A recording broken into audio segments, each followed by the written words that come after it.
Okay, friends, welcome back from what was a beautiful Memorial Day weekend.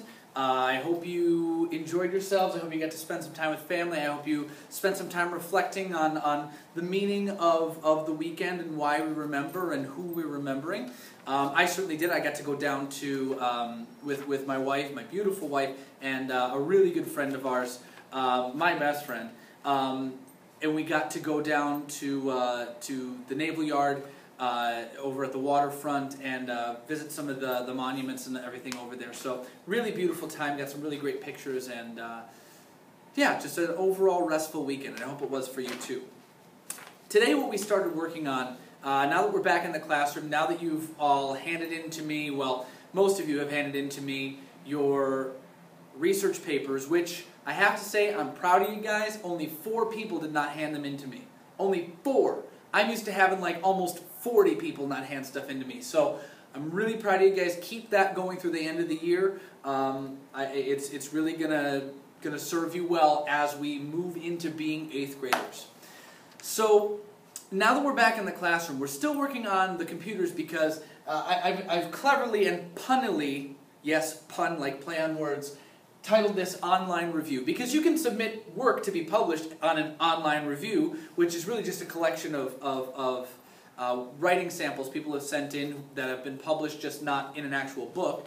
But also, that's what you're doing. You're peer reviewing one another online using this fabulous Google Drive that we've now been introduced to and that we're using to go through our transition phase from research paper into children's books. And I should call it informational text. We know that we're writing an informational text when we do a research paper most of the time. But I just want to remind you that this is an informational text because the way we approach texts is different from purpose to purpose. And that's part of what I'm asking you to analyze in this peer review form. Because somebody told me I look like Steve from Blue's Clues with my haircut and my face shaven. Okay, so handy dandy peer review form. Most of this is really self-explanatory. You've done all of it before. There were a couple of questions that came up that I'm going to explain right now, and you're going to use what I say now and the video down below to be able to transfer some of your feedback from this peer review form that you're going to eventually hand your partner, and also the comments you're going to use the commenting tool on the Google Doc that you shared with your partner. But I'm getting ahead of myself. Let's first focus on the peer review form.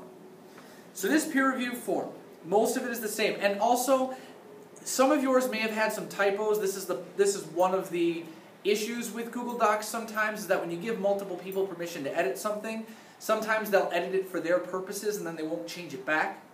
And so what's down at the bottom of this post that you can download the PDF version is this actually corrected peer review form. So the 2 things I'm going to focus on the front page, because the bottom part is pretty self-explanatory. It says, here's what seemed to me to be your main idea, audience, and author's purpose. You are saying what the text said to you, not what you know it should be. Okay, so if you read somebody's paper and you know their main idea was supposed to be something else, but you got a particular main idea, they need to know that you got something else other than what they intended. So you're going to write down what seemed to you to be the main idea. Also, the audience. The audience is not Mr. Katz. Yes, I gave you the assignment, but who does it seem like the author is directly trying to connect to? And if it doesn't seem like they're trying to connect to anybody with their information, maybe they need to go back and adjust some of their word choice, their sentence fluency, and see what's going on. Author's purpose. Okay? Again, what did it seem to you that their purpose was? If this is an informational text, and it seemed to you that they were throwing in a whole bunch of opinions, again, what was their purpose to you?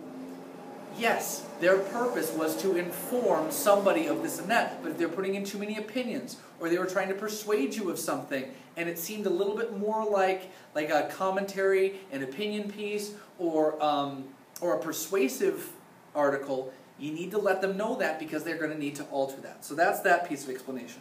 Also, your thesis statement was blank. You're going to use a descriptive adjective here.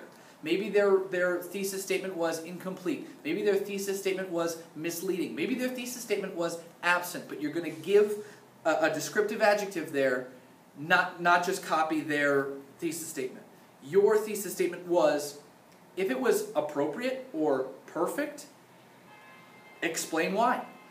No matter what you're doing, remember, we are being constructive.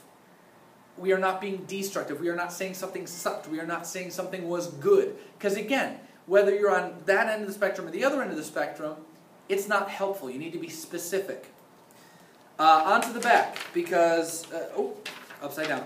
Onto the back. Remember that when you're giving the feedback, the specific feedback on the 6+1 traits of quality writing, you are using that rubric that I gave you in the beginning of the year. Head back in my podcast archives. I gave that to you when we first started writing your narrative pieces at the very beginning of the year. So you can check back to get that sheet from there if you've misplaced it. But you are giving a grade 1 to 5, 1 being the weakest, 5 being the strongest for each of these, and you're giving a constructive comment. So, for example, if you're giving somebody a 3 for organization, you're telling them how to get to a 5. Say, well, paragraphs 2 and 3 didn't seem like they were in the right order for me in order to best build the information for the topic. That's very specific. You've given them a section of the text to look at, and you said, here's what needs to happen. That is constructive, that builds up their essay and allows them to move forward. Now, what I didn't explain, or what I explained in class, but I didn't explain on the sheet, this commenting business that you're going to do through Google Docs, you already picked partners during class today. You already shared your Google Doc with your partner, and everybody who was here who had their stuff done was successful with that.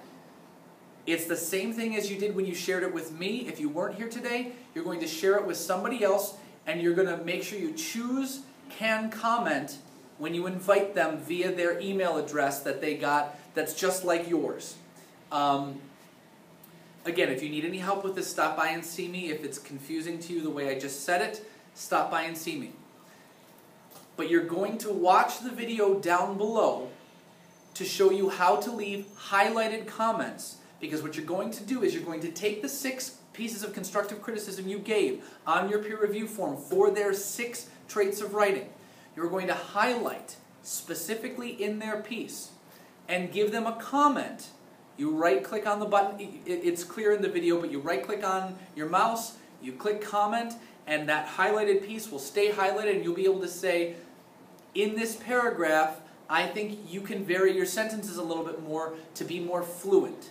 You start every single sentence with, then he, then he, then he, then he, then he, and it got too repetitive to be effective. Again, specific commentary, and those are the 6 comments you're going to leave on your partner's Google Doc. Now, once you're done peer reviewing, I'm going to give you tomorrow as well, because we're still kind of handling the new technology. Once you begin to revise, starting on Thursday, I am going to start giving my comments in the general space so that I can help you formulate the final copy of your research paper and move forward in creating your children's book for that specific audience.